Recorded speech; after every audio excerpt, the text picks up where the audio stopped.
В Нарве стартовал футбольный турнир Эстонской христианской футбольной лиги. За первое место состязаются команды, представляющие различные религиозные конфессии республики. Уже второй год подряд в турнире участвует сборная команда Нарвской епархии, возглавляемая руководителем молодежного отдела священником Сергием Львовым. О первом футбольном матче епархиальной команды и ближайших мероприятиях сюжет Юлии Шершневой. На обновленном стадионе Калев состоялась первая игра турнира, на которой команда Нарвской Пречудской епархии одержала победу со счетом 8-5. Это была игра с чемпионами христианской лиги. И мы у них выиграли по всем статьям, по всем параметрам. Поэтому вот это говорит о работе, проделанной за год. Как отметил капитан команды Артемий Бондарев, прошедшая игра была очень напряженной. Но, несмотря на это, ребята очень достойно проявили себя. Ребята отлично сыграли, потому что мы очень были мотивированы. Сама игра, конечно, напряжение чувствовалось изначально, потому что это был первый матч вообще в сезоне.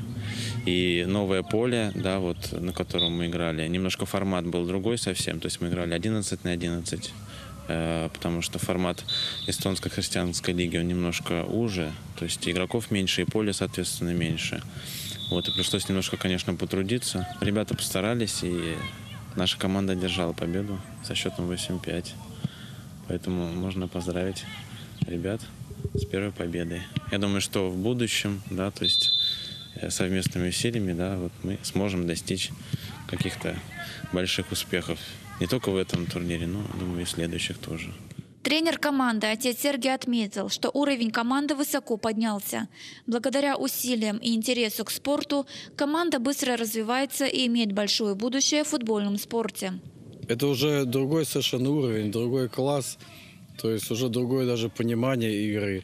С чего мы начинали 3 года назад, это был действительно какой-то уличный футбол, совершенно непонятно. А сейчас и игра в пас, командная игра, и индивидуальная игра. Ну, я очень доволен игрой. Сборная Нарвской Пречудской епархии тренируется 2 раза в неделю.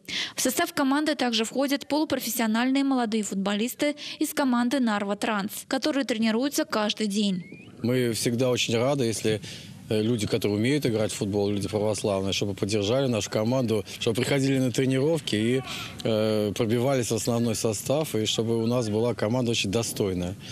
У нас тренировки проводятся по средам в 20:00 вот на стадионе Калев здесь и по субботам в 13:00. Поэтому православные, молодежь, футболисты, приходите. Христос воскресе! 19 мая в рамках турнира Эстонской христианской футбольной лиги состоится следующая игра сборной Нарвской Пречудской епархии Валацкиви. Также очень скоро команда примет участие на чемпионате города Нарва по классическому футболу и в турнире Народной лиги Эстонии. В Народной лиге команда впервые принимает участие. В этом году под эгидой лиги было заявлено более 150 команд изо всех уголков Эстонии. По результатам жеребьевки епархиальная команда попала в 10-ю подгруппу Пепси, объединяющую команду из различных районов Пречудья.